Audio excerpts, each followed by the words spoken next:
Hi, everyone. Welcome. Welcome to our Southwest ISD Town Hall for elementary parents. We want to welcome everyone and thank you so much for joining us. I want to start by again. I know a lot of us have questions about what the new school year is going to look like. We've been sending out surveys to our families just to kind of get your feedback and your input and your concerns. And hopefully tonight we'll be able to answer a lot of your questions. I want to start off by introducing our panelists. We have Dr. Lloyd Verstuff, Superintendent of Schools. We have Dr. Joanne Fay, Assistant Superintendent of Administration and Human Resources. We have Dalila Garcia Castro, Assistant Superintendent of Curriculum and Instruction. We have Mark Figueroa, Executive Director of Safety, Transportation, and Policy. And we have Miss Valerie Maldonado, Director of Health Services. So again, I want to thank you all for being here tonight. And I want to start off with Dr. Lloyd Verstuff with a few words. So good day, everyone. Thank you, Ms. Hernandez. And I want to thank our parents for being here. Our objective today is to bring some information to our families so that we can start framing our minds about what next year looks like. Before I get there, I just want to take a moment and commend our parents. I know that this past March, our students went on spring break and really never returned back to physical school since that time.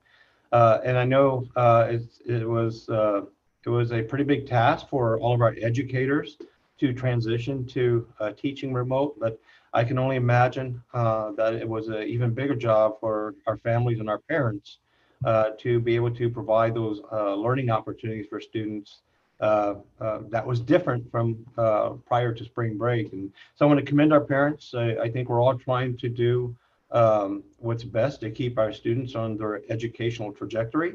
And first and foremost, always to keep them healthy and safe and always look out for their well-being. With that said, too, I would also like to extend our hearts, our thoughts, and our prayers to any of our families who have been directly impacted by this world pandemic, this COVID, and anyone who had any family members who really had to contend with it in a different way. And so just know that we're always thinking about that and that we always keep you in thought, mind, and within our soul. So tonight, I just want to make sure everyone understands this is our attempt to bring some really high elevation information out to our parents. Since March last year, we've had our senior staff and other leadership and campus leadership in our district attend a number of different Zooms with the Texas Education Agency, state leaders, local leaders, and local health advisors, all trying to be able to monitor the COVID landscape and to see what we can do moving into the summer, through the summer, and into the 2020-2021 school year. And so our objective today is to give our parents, our families, information and to ask for your input. I know as part of this process, there's a link that we're asking our parents to list your questions, your concerns, what you might be thinking at this time. What we're doing tonight as we unveil kind of our 5-point reentry plan, we're only unveiling it at a higher level because we definitely want to incorporate what your concerns are and what you're thinking about into the final completion of our plan. And so our objective is to roll something out that's going to be extremely family and community friendly to navigate. That won't come out until we get into August. So there's a lot of information and please know as we are meeting with Texas Education Agency, TEA we call it, twice a week. We're meeting with other local districts at least 3 to 5 times a week, other local health advisors. Every week we're on a number of Zooms. And when this started at the end of March, we would see information kind of rolled out. We would see it change from month to month. And as we come into summer, we've seen that information start, changing from week to week. And here lately, we're seeing a lot of information changing from day to day. And so we're trying to be patient. We're trying to be really critical with the information we get, how we use that information, how we roll it into a plan, and how we make decisions around that. And so I'd like to start today. You're going to hear from a number of leadership in our school district. We're all going to cover certain aspects of the 5-point reentry plan. But it's going to change over the next couple of weeks, and we're really going to drill down into some of our decisions, but we definitely want your input as we do that. So I'd just like to start where we currently are. And so today, we are currently under what's called a health order by the city of San Antonio, which basically means that no school in Bexar County or San Antonio, with the exception of parochial, so private schools, can start face-to-face, any type of face-to-face instruction until after Labor Day. Labor Day is September 7th. And so the first opportunity that any district would be able to have to start face-to-face instruction would be on September 8th. And I think on your screen, you see that health order that we all received last week. So I'd like to, there's about 4 bullets in there. And so that first bullet is what I just talked about. It basically says that we cannot offer face-to-face instruction. However, our first day of school, and this we know for a fact, our first day of school for the 2021 school year is going to be August 24th, and that's in our adopted calendar, and we're going to keep that day. But what we'll do is we will start school remotely, as we ended school last year in a remote environment. Last year in March, we had to move to an emergency remote environment. And this year, we've had some time to really kind of do some professional development, really get in working with Texas Education Agency and other entities and our service center, really have a different delivery of remote instruction that's more purposeful and more planful, because we've had the opportunity to plan and using a learning management system that we think is going to be more effective in that process. So we do plan to start with all of our children on August 24th. We have no opportunity to do face-to-face until September the 8th. And that can be extended by the city of San Antonio. That is a local health order. It's not coming from the Texas Education Agency, but the state has given local entities an opportunity to kind of look in their backyard, kind of monitor where their COVID exposure landscape looks like, and make determinations based on that. And what you see on the screen there is determination that's basically given out to Bexar County, City of San Antonio. And so the second bullet there really talks about the ability, the flexibility to allow school districts to have teachers come into the classroom and teach remotely from that environment. And so we're going to get into what remote, because there's different variations of remote learning, and Ms. Garcia Castro is going to cover that later on in our presentation. That third bullet we're looking at is the emphasis about face-to-face. Again, we cannot come in until after the 7th of September. And then if this order does not get extended, every local school district by August 21st has to submit their plan of how we're going to start face-to-face instruction. I know the conversations that we're having as superintendents in Bexar County is we're asking for some flexibility so that we don't just start with all the students at one time, but that we start with a capacity threshold so that we can bring in certain groups of students. We can kind of learn about staggered entry times, exit times, implement social distancing protocols. We're going to talk about all this this evening. And so I just want to give you an idea of where we currently are. Where we currently are is that we're starting the 24th of August. It's going to be remote instruction. And right at this time today, that is planned for September the 8th. And that is subject to change as well. So as we get beyond our current status, I'd like to show you this next slide that really kind of paints a little picture of Southwest ISD. So I know that our children go to a home campus, and we have 18 campuses in Southwest ISD. And then we have a central administration that supports those campuses. And you can see those divisions are really kind of divided through academics and business, communication, employee administration, human resource administration, and one that we're definitely paying a lot of attention to right now is a health and wellness aspect. And so those are our senior sponsors of every one of those divisions in our school district. And each sponsor works with a group of people called project leads. And so we've been getting information, extrapolating information, having conversations about our upcoming school year since May of this year. And what we did in May, I can promise you, was different in June, which is different in July. But it's an evolving process. I also want to send an appreciation out to our families for your flexibility. We've never have to dealt with education in this type of unprecedented time. We're very confident that we can continue to support our families, support our students as we get through this COVID and get on to the other side of it and have more normalcy in our lives than we do today. I would tell you that we also created in early June a task force that has about 100 different people involved in it. What we do is when we get information, we take it through our divisions, then we take it to our task force, and there's different sectors of our task force. And I think Dr. Fay may speak more to this.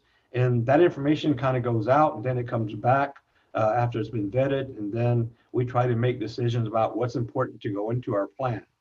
Now, I want everyone to be very aware that we are not rolling out our plan tonight. What we are rolling out is our framework of thinking around our plan.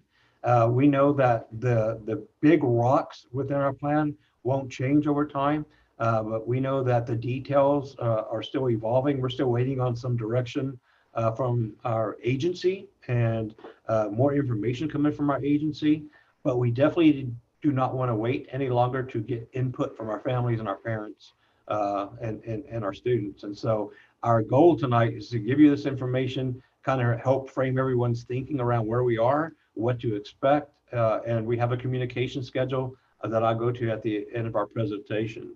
So I'd like to pass this on to Dr. Fay. She has our next section, and she'll pick it up from here.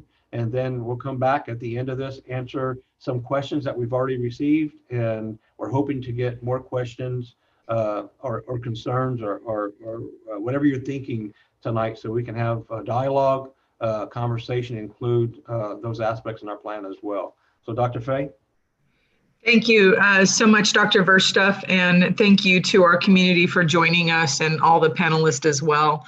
And so as Dr. Verstuff mentioned, we do have a task force that we've created, that the big task force, the decision-making body, consists of about 35, and those 35 people are actually leading different committees across the districts, which include every single one of our principals and teachers from every single one of our campuses, and other positions like counselors, social workers.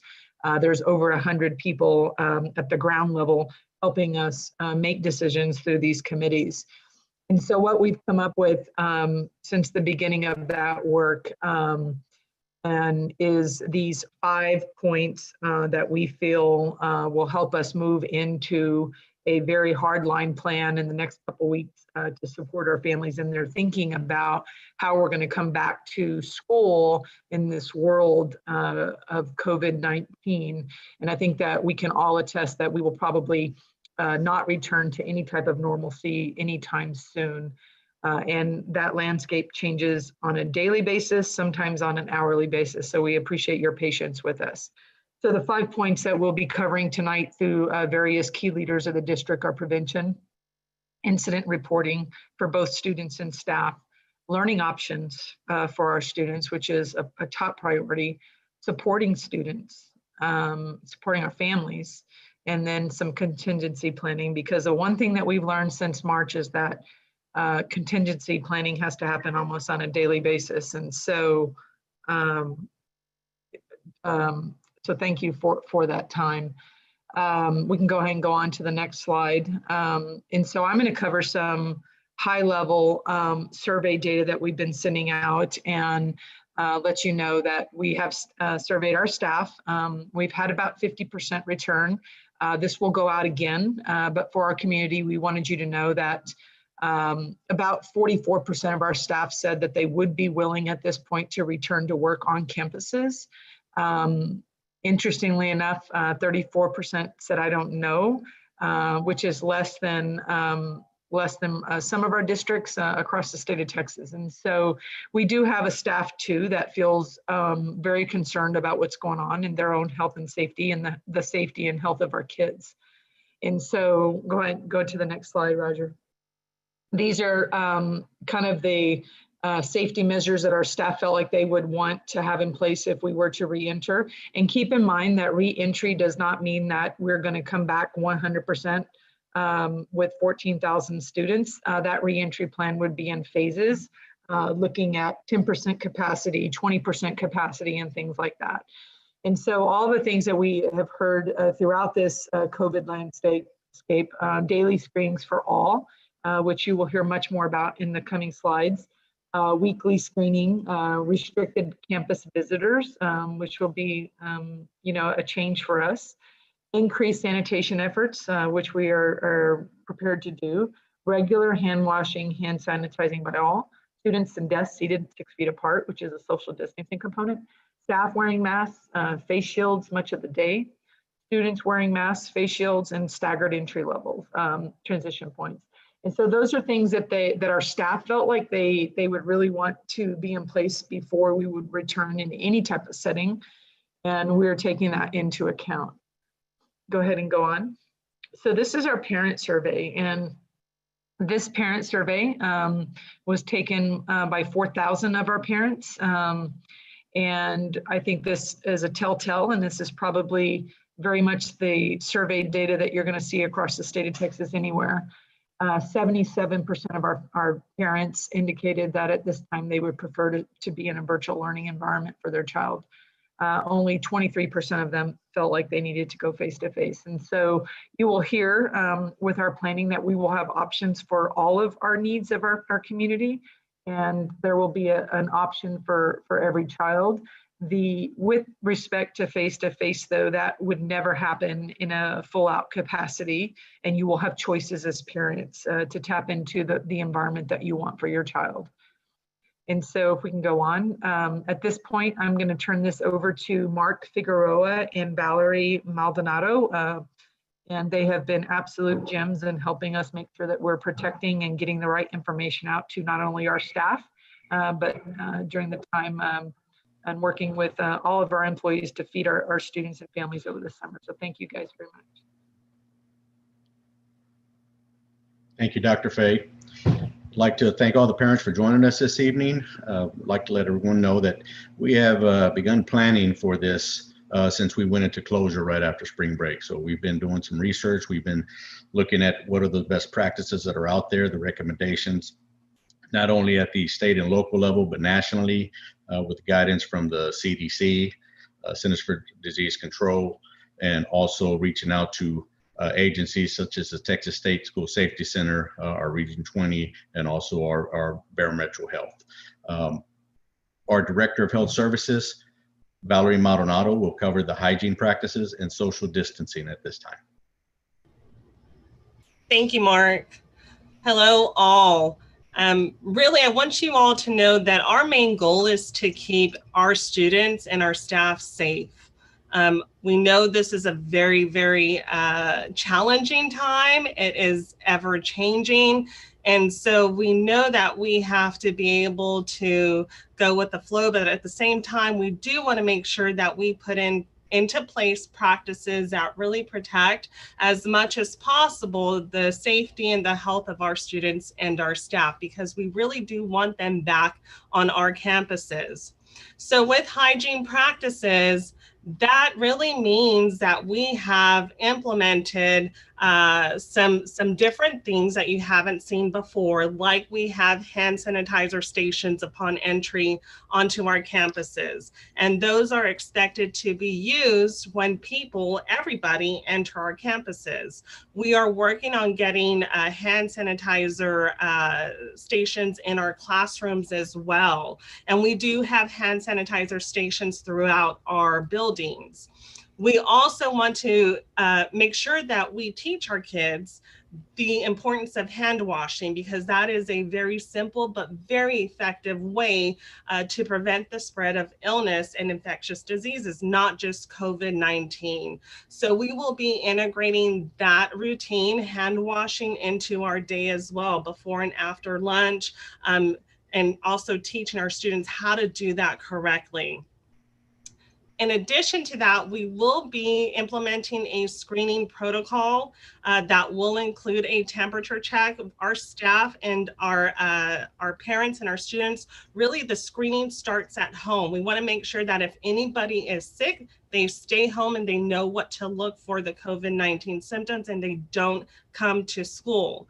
But upon entry into school, or right before, actually, we will be implementing a temperature check just to make sure that everybody does not have a fever. And that way, that is our step one, our first layer of prevention in regard to keeping our students and our staff safe and healthy. Additionally, social distancing will take place on our campuses. That means keeping people 6 feet apart as much as possible. So we are working on a plan to implement that into our classrooms. We have toured our classrooms to ensure what we are actually able to do. So more plans on that will be forthcoming, but our goal is to make sure that we have all of these layers of prevention in place. Again, protecting the health and safety of our staff and our students. Mark, back to you. Yes, ma'am. Thank you. So I know one of the main topics that have been of concern has been cleaning guidelines. I'd like to give our district big praise in preparation as we went to school closure around spring break. We already had developed a daily cleaning practices, weekly cleaning practices, and we had a deep cleaning process that we had in place prior to even school closure going into effect. We had a great plan in place, and we have continued to evolve that plan to modify according to whatever recommendations are out there by local health authorities, state and nationally. So we are training not only our facilities and maintenance staff, we're training our custodians, we're training our bus drivers and our child nutrition staff as well on best practices for cleaning in their areas. In terms of the PPE, personal protective equipment, we are ordering face masks, face shields. We do have looking at classroom dividers for desks or tables in which classrooms do not have the individual desks. We're looking for student size, the smaller student size masks, as well as face shields to continue to utilize at all grade levels. Currently, the governor has recommended that 10 years old and younger, 10 years old and older required to wear masks. So we are also looking at recommendations from CDC, which is recommending beginning that practice for 2 years old and up. So we've been working with our campus principals to implement an educational practice for use of the PPE, appropriate use of it, making sure that we have age appropriate and grade appropriate personal protective equipment for staff as well as for the students.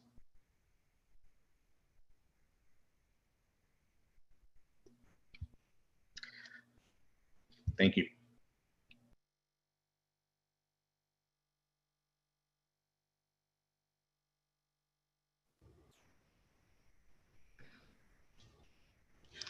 So this is incident reporting is also another important aspect of returning to school. I will be speaking in regard to our students when someone has tested positive for COVID-19 or has had close contact. So if somebody tests positive for COVID-19, I want to ensure you that we will take the appropriate actions and precautions, which include isolating that person if they are on campus or keeping them at home for the designated time, as well as cleaning any area that they've been in, and also performing contact tracing, which means contacting those who have been within close contact, 6 feet or less for 15 minutes or longer. And so we would notify those people that they have had contact with somebody who has a lab confirmed diagnosis of COVID-19, keeping confidentiality really in place because that is important. It is medical health information. So we do want to protect that person from anyone identifying that person, but at the same time, we do understand that we must notify those who have had close contact. We will also be sending out letters and notifying teachers, staff, and parents on the campus if that happens. We do ask that anybody who has had close contact or has had an exposure to a lab confirmed diagnosis stay home for the designated time as well, which is 14 days, the incubation period of COVID-19. That is very, very important to help prevent the spread of COVID-19. And again, all of these things will be in the plan, so that way you will have a plan to reference and actually words to go back and read because it can get quite confusing and complicated. But we are here to help you and know that we are a team. So we really want to work together with our parents to protect as much as possible the safety and the health of our students and our staff. And I also just wanted to mention that the Southwest ISD nursing group has worked really, really hard as well to be a part of the planning process for our return to school. So I just wanted to give a quick kudos to them because they've been really instrumental. Dr. Fay, did you want to talk about the staff? Sorry, guys. Thank you. So yes, we have had some experience this summer and through the spring already with the COVID-19 issues with our staff. And so we have been able to not only put in some practices on how we would deal with that, but we've been able to actually experience that through actual COVID cases in our district. And so we've been very fortunate. We have not had the mass numbers, but we have had some. And so we put a process in where when our staff is either positive or they've been in contact with someone, that they would call Will Baker, who's the executive director of HR, and then we go directly and work with benefits around what that looks like for leave and things like that. And then we have a protocol that we're following with the help of Valerie to do contact tracing as well. At our campuses during the school year, there will be teams, I believe, led by our nurses and other members that will actually help us do this work. And so we're very prepared to do incident reporting with our staff. Thank you. And can I just add one more thing? I did want our Southwest ISD community to know that we will also work in collaboration with Metropolitan Health District. That is our local public health entity. And then decisions would be made on what the appropriate actions are as far as what do we do if a student does have COVID-19 does that mean the classroom shuts down or the school? So it's really dependent upon what the case is and what occurs, but we would not be doing that alone. We would be doing that in collaboration with Metropolitan Health as a school district. And again, with the input from our senior staff and our superintendent as well. Thank you.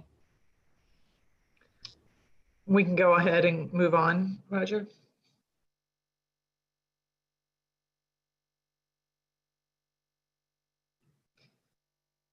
Delila?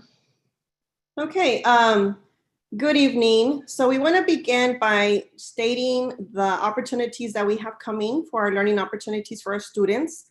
And so we do want to say, just like our superintendent stated earlier, Dr. Russell mentioned how moving into this new environment of learning, we do appreciate the help of all the parents in our community in order for us to continue the learning at home through this change. So we appreciate all the support from the families in order for us to continue our education for our students. At the same time, we do want to share and that we are ready to open up our school year on August the 24th. The state has allowed us to give us 3 weeks to prepare our campuses in order for us to move into a face-to-face instruction. So our face-to-face instruction, we are prepared to begin on September the 8th. And with that said, we are doing this with the capacity of the building that is being stated by our governor and also with our health ordinances. So for the learning modalities, we have our virtual learning and we also have face-to-face. Only for the high school will we be able to do a Monday and Tuesday, Wednesday and Thursday type of flexible scheduling. So we go back and we explain the virtual learning, and this is every single home having an access to the instruction at home via online. So what we are doing with this is most of the conversations that we heard from the home is how can we access some live instruction? So we are making sure that instruction is available to you on a daily basis and the students are able to access the instruction with a live teacher doing the instruction. And at the same time, we also understand the conflicts and schedules at home and also to accommodate our families, our working families and our working parents. We are also going to allow students to join at the time that they do have availability to join with the support from the home. So any instruction that we do this coming school year, it is going to be attached with what we call, it has to be a daily trackable engagement. So every single day, the students are going to have to complete either a specific assignment or just an activity or just a target for the day. So with that, we are being intentional with creating some activities, and we are going to be training our teachers how this is going to be rolled out. So in order for the students to receive attendance for the day, these daily trackable assignments will have to be completed. And that is the way we're going to acknowledge the students are learning, that they are on track, and that they are progressing. So we are looking forward to the school year. And again, we thank you for your support, and we look forward to a year of progress for our students. Thank you. In this slide, we are sharing with you how this face-to-face is going to be rolled out. We do have face-to-face, and it'll be the 5 days of the week. So in order for us to move into this face-to-face environment, we are looking at all the safety protocols, all the prevention protocols, as you have heard mentioned at the beginning of this meeting. And so as an example, we have intervals of students that are going to be identified to be coming in. So when I say identified is we cannot open up the doors of our campuses to full capacity. So we are going to have to look at the 10%, the 25%, and as the weeks roll on and look, considering what the health ordinances are, we are going to be making those decisions of how much capacity we can fill our buildings with. The next option that I just mentioned to you is our remote instruction. It will be available online on a daily basis, but we will have to have evidence of that progress for our students on a daily basis. And our third option, as I mentioned, is only for the high schools. And this option will be part on the campus and part will be virtual. So for this, we are going to be sharing the high schools, the middle schools, and the elementaries. They will be very much involved in communicating the daily schedules that will be available from the teachers that will be providing that daily instruction.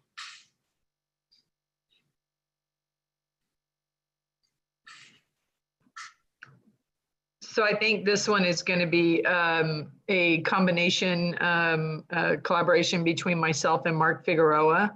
And so with respect to supporting students, we know that in the spring, we were a very fortunate community that our board had the foresight a couple years ago to move through bond funds to a one-to-one environment. And so we were able to put technology in the hands of our kids at a much better rate than any district around us. We still had a great divide, however, because while we had devices, some of our families did not have access, and that is to either wireless internet and things like that. So we tried to mitigate that by putting up some wireless touch points across the district where parents could drive in. However, with the oncoming of this year, we're very fortunate that I believe that Brandon has ordered and has in hand almost 800 more hotspots that will be able to go out to our families. And so we're hoping to be able to mitigate as much of the access issues as possible. We also have ordered, I believe, 7,000 new devices for our kids, which is also through the foresight of our board a few years back. And unfortunately, we ordered them a few months ago. And of course, as you can imagine, everybody is needing devices across America. And so we're hoping to get those in prior to the beginning of school. And you will get information on how that rolls out a little later in our upcoming weeks. With respect to attendance, as Dalila Garcia did share with you, we had some luxury in the spring where we were not required to track student attendance to some degree. However, I think it's a pride point for our community that we were tracking engagement. And we were well above the rates of engagement by definition of Bexar County. I believe we had over 92% engagement of our student body. And that could mean different things. Either they were logging on or they were getting on and doing work and things like that. It wasn't perfect, but we did have a community that was supporting their kids in that environment. And so we're very thankful for that. It will be different this year as we're having to submit very specific plans for instruction on August 21st, as mentioned earlier. And with that plan of instruction comes, how do we plan on tracking attendance? And that's how we will be funded in our schools. And so the Division of Pupil Services, who oversees attendance for the district, along with curriculum and instruction leaders, are working on a plan to deliver what does attendance mean in any of those environments, so that we're very clear to our parents what is going to be expected of our students. And in looking at some of the questions prior to the meeting, those are a lot of questions that are on there. Is like, do I get to have options, and what does that look like, and what does that mean for my child? Mark, did you want to cover the SEL, or do you want me to cover that? I'm comfortable doing it if you want. I will go ahead and cover it, ma'am. Thank you. So we knew going into school closure that there was going to be a lot of stress, not only with our students and staff, but with our community as a whole. So we began planning way back in the spring during closure, what type of support could we offer to our community, our students, and our staff in providing guidance, support, recommendations, whether it's internal support or external support. Our counselors and social workers did an excellent job of providing support internally, and when they needed to, they were able to refer some of our families out to external support for mental health needs. In terms of this year, one of our main target areas is going to be social and emotional learning. It's not just going to be instructional. It's not just going to be operational as we plan to come back. We understand that if a student does not feel safe and secure in our building, learning is going to take a backseat. So our job is to ensure that we listen to you as parents, that we listen to the needs of our students by gathering data, whether it's through these types of meetings or whether it's through surveys that we'll be sending out to try to figure out what needs to be our specific focus for social and emotional learning as we bring students back in August. So that is a major focus moving forward for our students and also providing support for our staff. Thank you. Thank you. And so the final slide of our plan is about contingency planning. And I think that we all know that at this point, we are really at the mercy quite a bit at the guidance that's coming from the national level, the state level, and then our local health guidelines. And that's actually how Dr. Verstuff opened our meeting tonight. And so we have to have the flexibility to move in and out of these environments fairly quickly based on those guidelines that are coming out. So even if at some point in the fall, we are able to come back at even 50% capacity with our kids, there may come a time when the local health guidelines say that we need to go back to a remote environment. So we will be constantly living in a flex state where we're in and out of different zones. And then with respect to district and campus expectations, that's going to have a lot to do with incident reporting and the outcomes of those reports. And then, of course, you saw how we plan on doing that for staff and students. And so based on that, there may come an opportunity where we have an outbreak of COVID at one of our campuses, but not necessarily at another campus. And so what would need to happen in that situation is that we would move into a different environment by campus, not necessarily by district. And so and we may even have situations where we're only impacting a certain hallway of a building. And so we have to remain as an organization very flexible in our planning.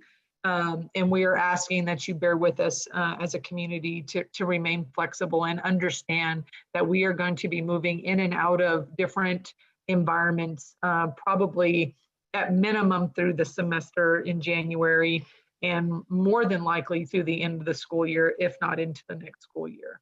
And so we are asking for you to bear with us and understand that we do have contingency plans. There will be those plans that come from above us, and then there will be district level ones and even campus ones. And so that is what we have on our 5 points for the evening.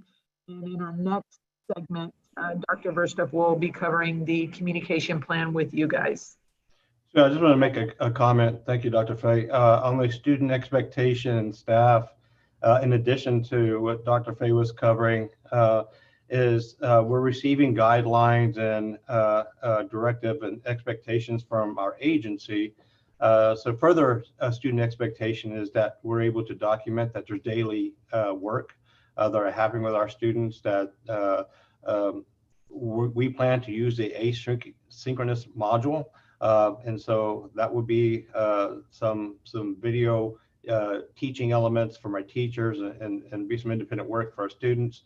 So there's a lot of detail to that. And so we don't want to give all the detail out in one evening.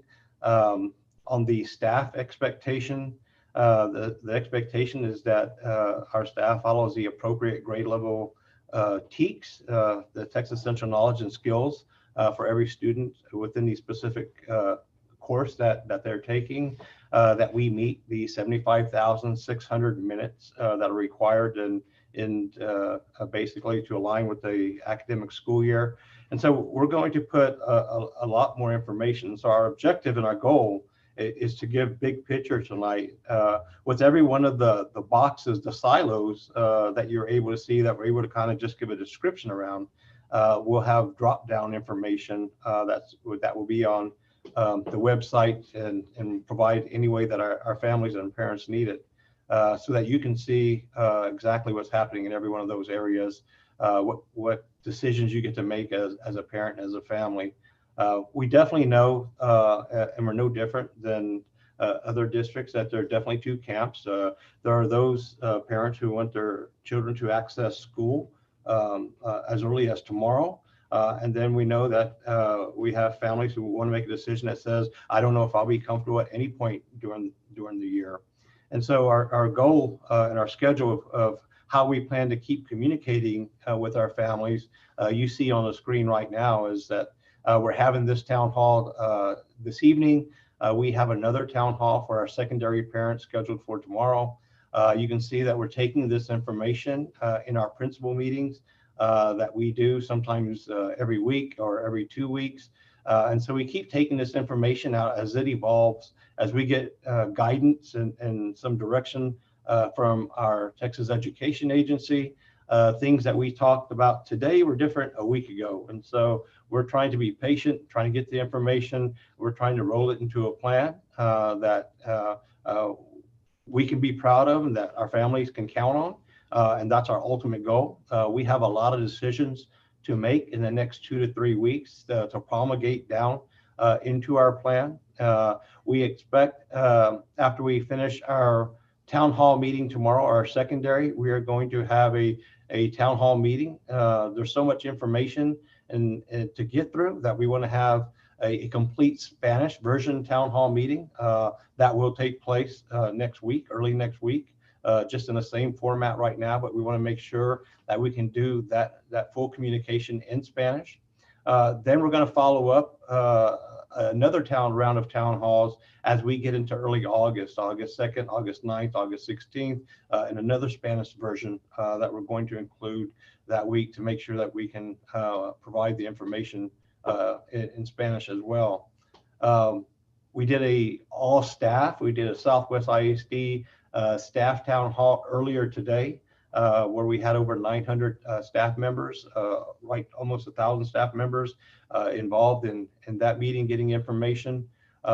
We are planning to conduct another survey next week, and that survey is just to have an understanding of what are our parents thinking about right now, because we're trying to work with real-time data, which you saw the information that Dr. Fay went over earlier in the presentation. We want to see as the COVID landscape changes, are our parents thinking differently? And so you can count on in early August, before mid-August, that we will send out our official enrollment for our parents to make the choice.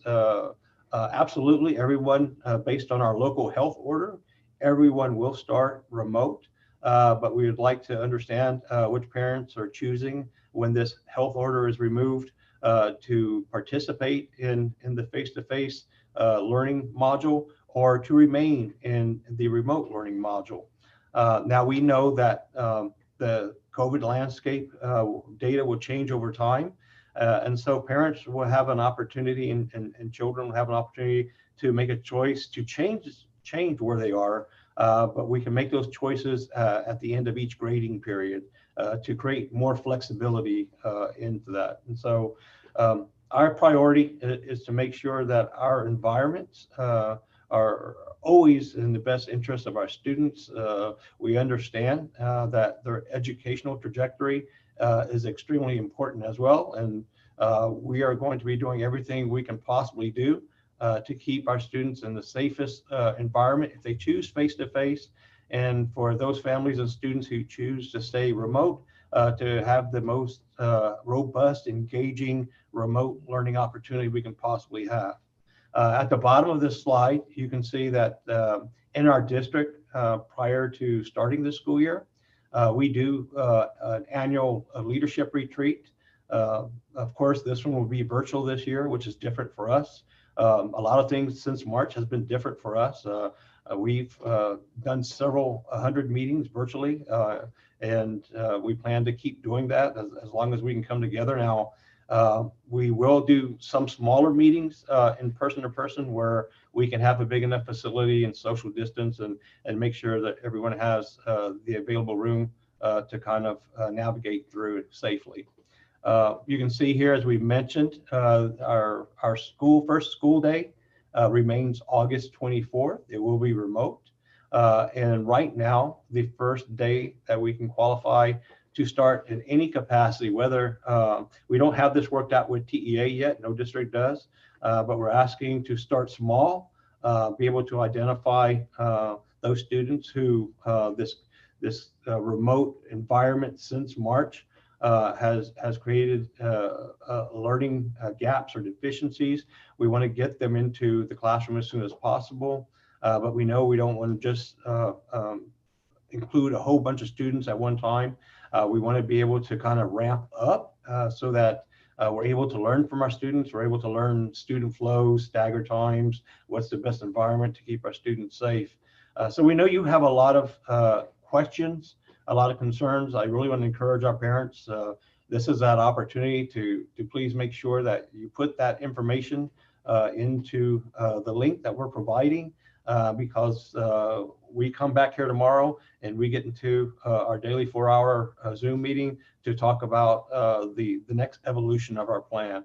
So I think we're going to have something you can be very proud of in the future. And I know what we want to do. I know there's some questions before we started this meeting. I just wanted thank the senior staff and all the other members who've been part of this for their presentation. I think we wanted to keep it high level. We want to get you information. We want to help frame your mind around what we're looking at and get information from you. I'd like to give this back to Ms. Hernandez right now, because I think we're going to try to answer some of the questions. We obviously cannot answer all of them, but we can give you some answers, and then we'll take the rest of the questions and roll them into a community frequently asked question, so that you can go to the website and see our response to the questions that you're asking. So Ms. Hernandez, you want to take it from here and kind of do that part? Thank you, Dr. Verstuff. We do have a few questions that were submitted through our communication survey that we sent out a few weeks ago. So one of the questions we have is actually for Dr. Fay. Would it still be possible if some students choose to do school online? Yes. Referring back to Ms. Garcia's plan, there will be two different ways to receive virtual instruction. One of those will be what we call asynchronous, meaning that your child will not have to log on at a specific time or be on all day long, but they can receive their instruction when it's appropriate and available to the family. There will be another option where it is a synchronous learning environment online, and that will be delivered online virtually through a teacher in a classroom. And so we are currently working to try to classify our staff at every campus into either a face-to-face staff, a virtual staff, and then specifically, are they going to be an asynchronous or a synchronous staff to support students? Okay. And on that same question, I guess one parent was asking, is there any contact information for anyone that they can contact to complete the enrollment process? Yes, and I did put that, I saw that. You can contact me directly, jfay@swisd.net. You can put that in the chat, Roger or Janice. Or you can contact Adrian Ramirez, who is the Executive Director for Administration, and he oversees that. We do have registration and enrollment live right now in the district, so you can go on right now and enroll your child. And then he will take it from there and reach out to you he will either reach out to you or he will get with campus leaders to reach out to you directly. So yes. Perfect, thank you so much. We had another question and it involved mask wearing. Valerie, I guess this question would be for you. Will students be required to wear masks when they come back to school? I'll go ahead and take that, Janice. Thank you, Mark. Yes, ma'am. Yes, according to our CDC guidelines and what the governor is requesting, we are looking at educating our students, ensuring that as many of the students that are able to wear the mask, that is going to be our goal, to educate them, to learn how to use it, the purpose behind it. So our students, we are asking that they will be wearing masks. Of course, those students that have developmental issues or might have some medical issues that prevent them from wearing the mask, we are going to work with those individual families together to come up with the best plan to support those students to add that extra layer of protection for them. Staff will also be required to wear masks as well. Mark, thank you so much. This next question is for Ms. Maldonado. Will there be an option for kids with asthma and other elements to be taught online instead of in class? So as Dalila had talked about previously, there are different options for all of our students, but I definitely would encourage our parents to talk to their children's physicians or healthcare providers about their health conditions and to see what would be best for their child given their medical history. And if they ever have any questions, they can always contact me to help work through that as well and address their concerns. Thank you, Valerie. The next question we have is for Dalila. Will we ever go back to physical education, mariachi? We are currently preparing to provide that instruction. The state has also told us that along with the content, the academic content, we will continue teaching also the extracurricular.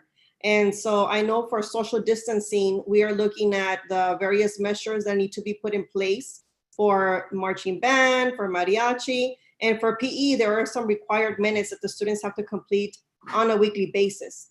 So yes, we will continue. Now the physical contact, that will have to be keeping in mind the social distance guidelines that we would have to implement.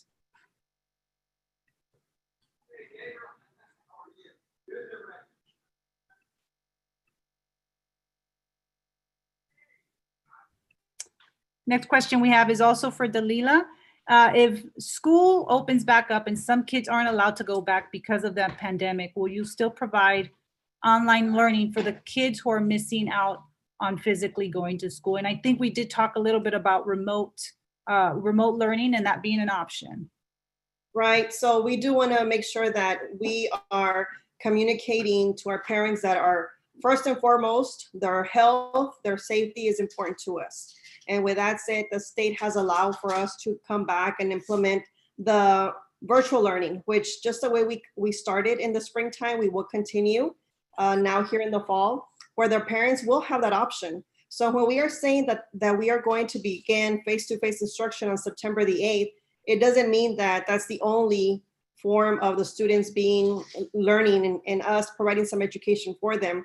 The students, the parents will have a choice, and the choices are virtual or face-to-face. So we are definitely looking at, how can we better serve our community? And so the various opportunities that we are providing is making sure that every single student does have a Chromebook. And just in case, as we mentioned, if we have a contingency plan where we have to go back to, let's say, everybody has to stay home and be safe, then we want to make sure that even if they're here on campus, every student is ready with a Chromebook, with a MacBook, or whatever technology device we have available for them. So we will ensure that the options will be available for our community. Thank you, Dalila. And our last question will be for Dr. Verstuff is, how is the district deciding or going to continue to decide on next year's approach?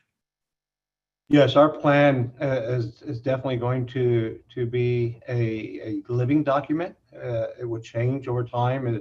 What we're trying to do right now is, with the information that we have from our families, from our state and local decision makers, and from our health advisors, and working at Region 20 and our surrounding districts. In San Antonio, we have a really strong network of public ISDs that collaborate and talk, and we do it up to just about every day of the week almost.